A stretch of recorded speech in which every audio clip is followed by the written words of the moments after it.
30 years ago, I was a brand new newlywed. I was so excited to live my brand new life as a brand new husband. It was wonderful. Things were going great. And about 47 days into my wedded bliss, I need to take a pregnancy test. These things happen. So my anxiety level went up to about an 11. I'm not even used to him yet, and I'm going to be bringing a baby into the world? Well, it turned out to be positive, which was a blessing. But what did I do?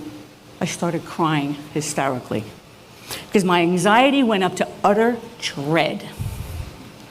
I go into the room and I tell my husband, "You're going to be a brand new dad."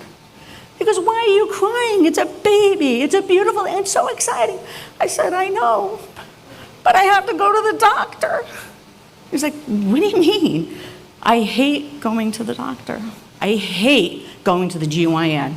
I will do anything to avoid going to that doctor. I hadn't gone in years. And here I am standing there, having to go. I had no choice. He said, "Don't worry, Fran, I'll be with you. I'll go with you, and you'll be fine." My trigger word, "You'll be fine." So we go, and after the introductions, we're brought into the exam room, and he was made to go with me. He comes in, and he goes to sit in the corner to relax. I'm like, "Oh, no, no, no, no. You're going to bring that chair right here next to me. You need to sit next to me while the doctor's doing the exam." He said, "Really?" I said, "Yes, you need to sit right here." So he obliges. So I'm getting ready for the exam. I'm already starting to shake. I'm starting to weep. I'm getting very uncomfortable. The doctor comes in. He's such a sweet, sweet man. So soft-faced and everything. He's so gentle. He comes in to do the exam, and now I immediately reach down, grab my husband's hand, and a bone-crushing grip.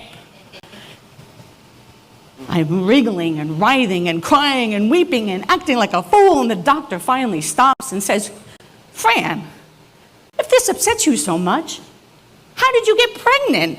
And my response, of course, was like, "Doc, it's not the same thing." So, of course, I had to finish the exam. And I had my son. But for years after that, I still didn't go to the doctor because I hated it. I was afraid of it. And it gave me anxiety. I now know that was a mistake. Because if I had gone to the doctor when I should have, they probably would have found my ovarian cancer before it became a 4.5-pound tumor. Before I needed radical abdominal surgery, removing 29 lymph nodes. And before I had 17 rounds of weekly chemotherapy. You see, my fear and my anxiety stopped me from doing what I needed to do. And I can guarantee you 60 to 75% of your patients feel the same way about you. Maybe not the GYN exam part, but they don't want to sit in your chair. Now, what are you doing to help these patients? I'm not talking about nitrous, and I'm not talking about oral IV sedation. What are you doing for these patients who have fear and anxiety, that have human emotions, that are being invalidated by many of us, myself included? I've been there too. When your patient comes in, there's 3 things that you can do easily, immediately on Monday, that you already possess within you. And we may have forgotten that they were already there, but we get so busy in the hustle and bustle of trying to stay on time, we don't do them. And that is control, communication, and compassion. Control the appointment. Make sure they can get an appointment that is convenient for them. Not, so the doctor's schedule is only from this time to this time. Well, you know what? Sometimes we need to adjust our schedules to help these patients who are fearful. Get them in first thing in the morning so they don't have to think about it all day, okay? Also, control some of their anxiety. Use something like box breathing.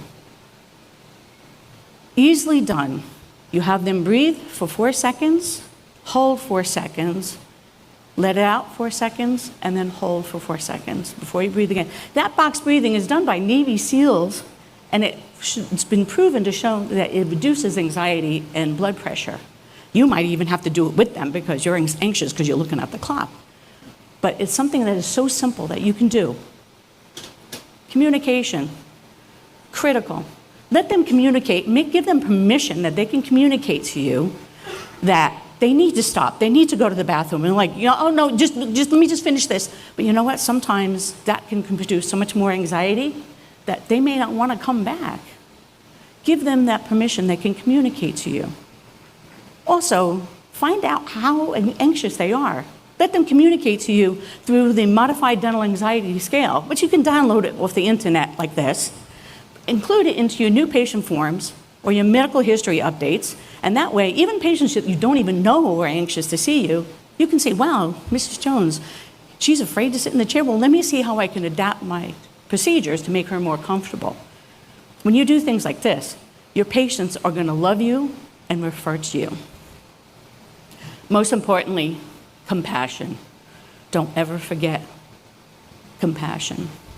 Always remember you're a healthcare provider. And when you took your Hippocratic oath, it's not just about taking care of their health, their physical health, but also their emotional health. That is part of our oath.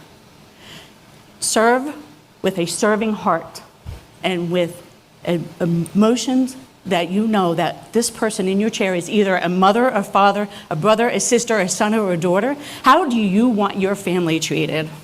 That's how you need to treat your patient. Ask me how I know. I now see my doctor every 3 months. I actually have an appointment on Tuesday. No lie, I do. I go every 3 months now. I found a doctor, my gynecological oncologist, who is the most compassionate, caring, loving person I have ever met. I have never felt so comfortable in a doctor's office. And I wouldn't say willing to go, but I'm less anxious to go because I know I'm being cared for, not just physically, but emotionally. It makes the world of difference to me as an anxious patient that I can now go and know that I'm going to be taken care of. Remember, your patients do not care how much you know until they know how much you care. And the more you do like this, you will live a life that is blessed, and you will continue to live a blessed life. Thank you.